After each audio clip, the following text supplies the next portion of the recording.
Wow, wow, wow, Rachel Burford, we've just witnessed and been a part of history. Yeah, we have, haven't we? And we're just sitting here and quite humbly sitting on the steps on the concourse, just looking at all the smiley faces, the young girls coming around. Got one girl just looking at me now. I think she wants a picture, but she's a bit shy. But I mean, it's just incredible. It's such a memorable and special day. Yeah, it really is. Just off the back of the final whistle here, we've been ushered out. Some of the England players have been signing autographs and what have you. But we had a sense that it was going to be special. But until you actually live it, from the moment sort of driving into Twickenham and the crowds and the bus pulled up, I've not been able to see most of it because I've been crying most of the day, if I'm completely honest with you. But just tears of absolute and utter joy. Seminole, it's arrived, all those cliches. It just feels like that kind of day for women's rugby. Yeah, I just, you can try and imagine what it might be like and what the scene might feel like, but then the reality happens. Like, you can't walk across the concourse by the Golden Lion Gate because there's a sea of people waiting for the England team to arrive. You go into the stadium and it's filling up during the warm-up and the atmosphere's building, and then players come out and then all of a sudden there's roaring. And as much as you want to try and picture what it could be like, until you just live that moment with everybody, I didn't ever expect it to feel as good as it did. And yeah, same as you, I got a bit teary as the girls were going in and the whole crowd were on their feet roaring. It's a momentous day. And we've all said it can get there and women's rugby's the growth and all of this, but now the reality, and we said this about the World Cup, like, it's actual reality now, and it's trying to get our heads around that. What was it like pitch side? Because I was sort of the middle tier, so sort of didn't get a sense of it because it crescendos down onto the pitch, doesn't it? What was it like down there? I mean, when they came out, the roar was extraordinary. The national anthem, more melodious for this crowd. The donut stall is absolutely jam-packed. The bars are empty, but it's a different type of crowd, isn't it? And a crowd, men, women, young boys, young girls, all on their feet cheering. It's a really, really family occasion. What was it like down pitch side for you? Yeah, I think you've kind of summed it up really well. Like, it was just general excitement. Like, I'm not sure anybody was thinking about the win or the Grand Slam. They were just excited to be in the stadium and watching these players. And it was just, it was so good to be, close to the players as they seen them come out. I was crouched down just as they came out to line up for the anthems, and the smiles. I could see Ellie Kildunn literally just looking up and smiling, thinking, wow. And so as much as everybody else here is feeling in awe of what's happened today, the players are just the same as well. And there's a large part. I spoke to an old Sky colleague in the lift earlier on today. Said, "Oh, how do you see this going?" I said, "Well, it's going to be who deals with that crowd, the emotion, the actual occasion better on the field." Did that turn out to be true? It's a game of two halves, wasn't it? One of those things. I think the occasion lived up to everything that we expected it to. I think the crowd delivered, Sugar Babes delivered, and the rugby was also top-notch. Sugar Babes were good, weren't they? Yeah, we got to interview them. Did you? Interview them pitch side. Were they nice? They were lovely, yeah. Not so chatty, but yeah, and they gave us an exclusive of what their first song was going to be, which was Push the Button. So that was nice. Wow, I mean, of all the songs. What do you reckon? Wow, what an incredible guest that is. No, it's so good, just, And they've never been to a rugby game before. They've never performed at a rugby game, so it was all really exciting for them as well. And that has a knock-on effect around their world. So it's, that's how we also consider helping grow and go beyond what we've done today as well. Yeah, I couldn't agree more. Whether it's the concession stands here, all the food, all the rest of it. Yeah, the merchandise store had a big old queue. I mean, there's still people milling around now with the players leaving underneath the lion gates there. Just like a proper day. There was fireworks, there was smoke, there was flames. I know we said it last week, but in terms of putting on an occasion for the Red Roses, fair play. to the RFU. There's been a proper occasion. Let's get into the game. I'm just going to put one thing out there. As soon as Abidal scored, I knew England were going to win the game. Did you? Yeah. Well, I do kind of agree with you, because at first opening, I think it was like 17 minutes, France in the 22, banging on the door. Marlie Packer comes up with a turnover. Like on about 3 or 4 occasions, England turned them over, and you just thought, okay, if you're not getting over with that many opportunities that early on, that's a bit worrying. And then one first set piece from England. Tatiana Hurd runs hard to the line. Everybody thinks she's going to crash it up. Little tip, Helena rode it through, and then they find Abidal. And you just think, okay, you've had one shot, and you delivered on that one shot, whereas France just had 4 or 5 or 6 and weren't able. So, yeah, I'm kind of with you with that. I did expect more from France. I wasn't quite there yet. I just thought, oh, okay, France are in this. But now you reflect on it and you do think that England were never going to lose that game. No, it was an early penalty, didn't they? Justin Chumillier pushed it across the face of the posts. Unlike her. Really unlike her. I mean, we spoke, didn't we, about her last week potentially being her sort of cup final, her swan song. There they go for a penalty, driving line out. England turned that over, and as you say, the first opportunity, a beautifully constructed try, and Helena Rowland was worth a gamble all day long, wasn't she? Yeah, she was. She came alive in attack, and I think that was part of the reason for her selection, having like a distributor there, but also she's a great line breaking 13, 15, 12, 10, wherever you play her. She's got that within her, and her ability to link up with the back three. And definitely justified her position to start today. She really came forward and she only came into this Six Nations having played 27 minutes. Last week was 27 minutes. That's all she's played since the Rugby World Cup semi-final. So for her to put on a display the way she did, not just in attack but also defensively as well, she was outstanding.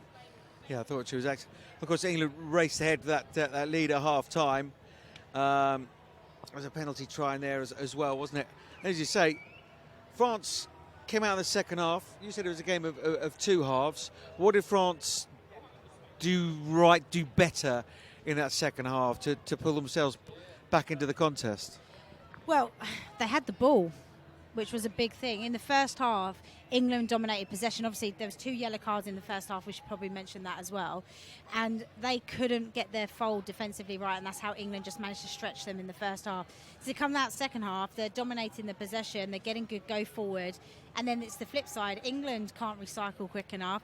They were almost sat off a little bit, and then the tempo that they just brought into that second half, it was really tough for England. And in the end, they ran out of room sitting off, and the try line's there. And so, I thought it was a great second half from France. I would have just loved to have seen that game, had both of those halves together for 80 minutes. Not see the best of England in one half and then the best of France in another half. It would have been brilliant if those 2 halves came together from minute 1 to minute 80. I mean, it would have been an absolute thriller. Oh, you're tough, aren't you? I mean, not to say it Come wasn't on. a thriller. Especially, why did France not just take the conversion quickly? They were a shot for restart. Yeah. 5 points out. I mean, anything can happen there. We've seen teams do it time and time again, and we've seen teams defend for numbers of phases and keep the opposition out. But that was an interesting, a thought process that obviously didn't go through some of the leaderships there. And they dragged themselves back in, isn't it? It's quite often the way with the big players, pulling Bourdon. I mean, at one point she went one way, back the other way, and then back the other way to try and find some sort of gap. Gabrielle Vernier, a couple of little mistakes today. Amazing. I think it was the first mistake she made in the Six Nations during the second half there. But she was outstanding, wasn't she? She really was. Like the little line breaking the back door offload to Ménager. Her defence was excellent. Anybody that was breaking through, she was covering it, clearing it up. And then obviously the little show and go snipe to get the second try in the second half. And I think she has been so good. I mean, 12's been a great position this year. Tatiana Hurd's had a really good run at 12, but for me, I just feel that Vernier's been heads and shoulders above a lot of players. So England, as you say, it's just about the occasion, wasn't it? And actually, England won the game, and it was a Grand Slam as well. It wasn't until a trophy lift that you kind of realise that. But England are Grand Slam champions. deservedly so. Who's really, really stood out today? I got a text from a friend. He's not a big rugby fan at all. He said there's three certainties in life: death, taxes, and Marlie Packer scoring. So Nobody's true. going to stop her from there, were they? No, she was class, like genuinely class. Like, I think if anybody didn't watch last weekend's game against Ireland, she was limping off the pitch as if the season was done, not just the Six Nations. Her season was going to be done, and for her to turn it around and perform the way she did and not look like she had any issues, which just blows my mind of what actually happened. But she was just a monster, and I think the way that she plays, she puts everything on the line for her team, and everybody just wants to follow her. You know, she was ferocious again in ball carrying. She was, her defence, always chop tackle, always, and England got their turnovers more often than not because of her chop tackles. And she's just her work rate. She's got such an engine on her, and she's one tough cookie. And then you almost double bubble it, don't you? Because Saudi Kabir is the same kind of player, but actually really good with ball in hand. She's a very, very complete player. Yeah, really mobile, really agile, like has a really good step as well, and a fend to get just to beat one of those outside defenders. And she's physical. She's so physical. Really physical, yeah. So, yeah, they've got, and, you know, I think Sadia Kabir is mostly known previously as a 7, but when you've got two of the best back rowers, you don't want to leave one of them on the bench, and for her to get the opportunity to, you know, play back row with Marlie at 6 and 7 is such a great combination. It really is. I thought Abby Dow, class. Helena Rowland, we've spoken about her, real class. For me, just a little question mark. And we know she's very, very new to it. Still a question mark for me over Holly Aitchison at 10. International fly-off is very, very difficult. And as we say, she is very new to it. Some kicks today have just gone a little wayward. Just a bit of control and direction at times. Just didn't help her team. Yeah, I think there was a number of occasions where she was a bit hesitant, but that was all because she was under a lot of pressure.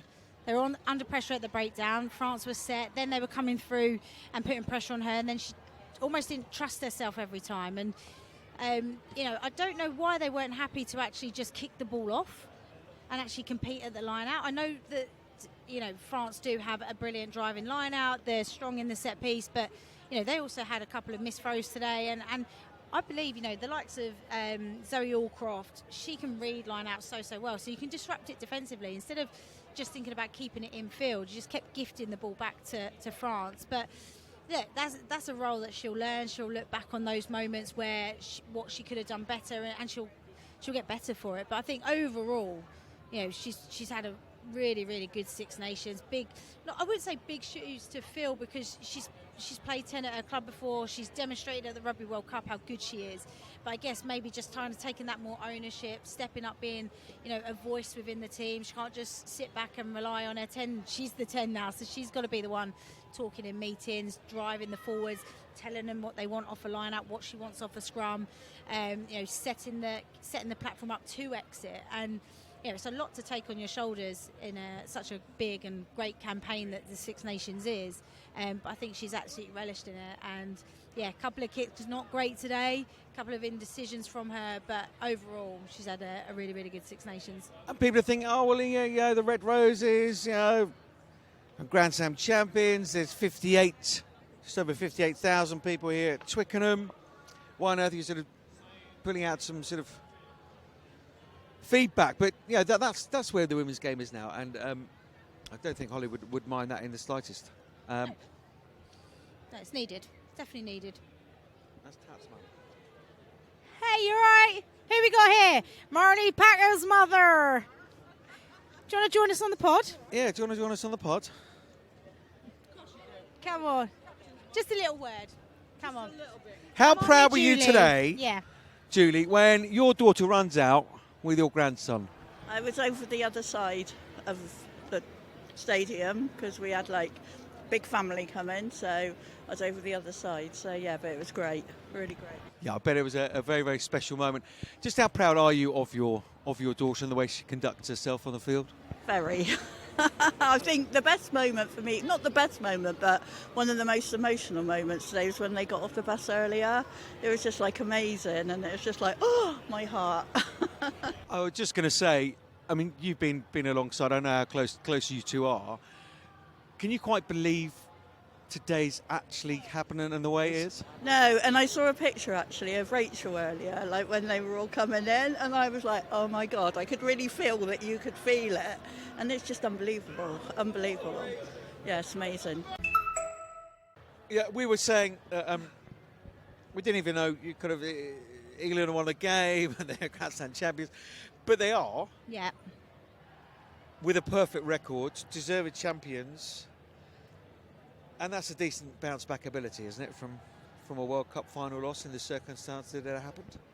Yeah, 100%. And I know it's been covered, but there's also a hell of a lot of experience and talented players not in this squad. So it's been a bit, I don't want to say it's like a rebuild or a new squad, because there's still a lot of people in there that were at the World Cup and experience and deserve those as mentions. But you know, there has been a lot of change, new players coming in, they've had new caps, they've had to weather injuries during this, getting players back, getting people ready, you know, Marlie, Bots from last week as a case.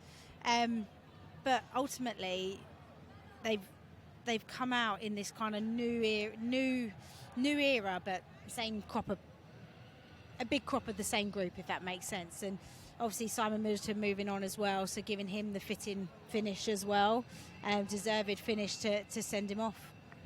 Yeah, that was, it's almost like we planned these things, but that was going to be my next question. You know, dislike his tactics. I personally like the guy. Get on with him very well. He's always been very good to the pod and with commentary and what have you. No one can deny how much effort he's put into the role, and you know, it was a really, really lovely moment. But for him, his family, I know, just sort of teenage kids and what have you, to see their dad up there lifting the trophy, giving it a big old kiss in his final game, that was a lovely moment, right? Yeah, I think, you know, we have to remember that everybody who works in sport, it affects. It's not just about the players; it's about everybody. Like, you know, he's made sacrifices within his own family environment, and you know, being away for so long, and it's not right here now. They might be teenage kids, but they haven't always been. So, you know, he's made plenty of sacrifices to support his, you know, his passion and his career, and you know, his family have been a huge part and supportive part of that to bring him along, and so for him to be able to bring them along today, be able to do a lap of honour with them, for them to be able to see their dad, you know, finish and accomplish something that, I mean, he keeps doing every Six Nations, doing very, very well. But I'm intrigued what's next, because he wouldn't give us an exclusive, but he was like, we were like, you going on holiday? He was like, no, something's coming soon. Yeah, so he's going to be back in the working world. Who knows where and who knows who with, but he said he's excited for a new challenge, and you know, he's excited to see the girls push on. Steve Borthwick's tack coach. I'm joking. Who's going to take his role? I've got no idea. Literally got no idea. Because he said earlier in the week of the press conference that actually it was about how they want to structure it, whether you want a sort of a director of rugby type role and then a sort of head coach underneath. Well, Sarah Hunting brought the cup out today. Again, just another massive cheer. Again, I'm diving for the tissues. Sunta MBE bringing out the trophy to present it. In a humble way, to the clapping the girls. What a great performance. And her heading up a Red Roses squad with a sort of coach underneath. I quite like that idea. I've no doubt that she could do that job and do it really well. But I don't think she wants to or will. But I also think you've got to go and have experience in that. Like, this is the best team in the world. And I know you've got experience as a player, but it's a whole different kettle of fish when you're a coach or a director of rugby, for example. Yeah, but more of an ambassador role, so dealing with the press and all that kind of stuff, shaping what the Red Roses do. She's been doing that for yeah, but she'll keep doing that, anyway. Whatever role she's in that kind of ambassador role model aspect. She's never going to lose that, because what you see is what you get. That's just her in her nature. You're poo-pooing my idea then? Yeah. Yeah, okay. Yeah. Good, okay. Well, who's going to take Sam Middleton's job then? I don't know. So you haven't got a suggestion? Happy no, to but parade mine, but you haven't got one suggestion of your own. I think that they're going to go for somebody who's an experienced coach that's been to World Cups. That's who I haven't got a name for you, but that's the type of person I think they're going to go for. I'm just going to turn this on its head as we sort of begin to wrap up. How much pressure does today put on a new coach in this Red Roses squad and the RFU? I mean, I think, the objective of selling out for a World Cup final is done. Get a new objective, because after today, that's kind of done. But it just ramps up the pressure, doesn't it? I don't know. I think it's like a mega exciting place to come into. You've got the best team one of the best teams in the world. We have to remember that we aren't world champions, but I think it's a hugely exciting opportunity. A lot of that DNA of the England team won't change with this new person coming in. No. So it's about fine-tuning. It's about maybe something different within the culture that might just move the whole group on as a whole. But yeah, no, I think whoever. I mean, I'd love to do that job. I'm not ready for it, and I'm not good enough to do it. But I mean, that would be such an exciting job. You inherit this incredible program and these incredible players. Like, that's an exciting place to be. All the structures are in place. You've got great pathways. You've got under 18s. You've got 20s. You've got the best league in the world. Amazing players. You're ranked number 1 in the world. Great support. Great support staff, and we must mention them as well. Yeah. I know that Marlie Packer and Hannah Bottom have been being very conscious to mention the medical staff this week, and it's a real family. It's a Red Rose family, isn't it? That they talk about. So, yeah, congratulations not only to the players but management and all the medical staff and all the rest of it on your Grand Slam. It's been fantastic. We haven't got an answer as to who the next coach is, but I think.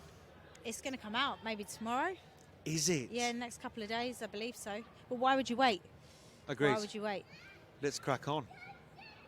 The dawn of another new little mini chapter as we move into 2025. But, John, we whizzed up to the press briefing room, and there was a little look with Ali Donnelly, and we just gave each other a hug. And, a lot was meant in that hug, and it's been a long time coming, days like today, and long may they continue. Oh, 100%. And I think there's been a number of people who have been quite emotional about today, because they've been like yourself and Ali Donnelly, and there's so many people to mention, but, turning up and being the 5 people in the crowd.